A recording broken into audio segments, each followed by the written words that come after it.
Okay, so the question for this week is why do I think Obama refuses to label ISIS and Al Qaeda as Islamic terrorism? And I think this is a really important topic, really interesting topic. Um, I think he refuses to group the terrorist groups as Islamic terrorism for two reasons, two major reasons.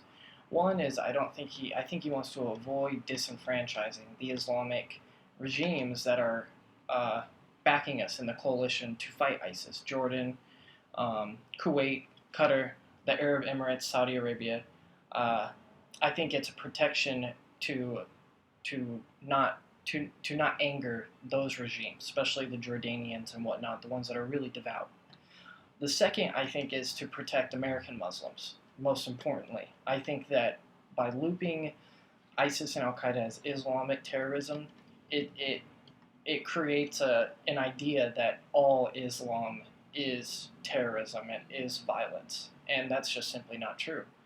Um, so I think it's it's so many there's so many uninformed Americans, and for them to hear that certain groups are Islamic terrorism or whatnot, that they will believe racist tendencies will prevail, and they will believe that all Muslims are violent and extremists. We can see this just from the killings in North Carolina a couple of weeks ago.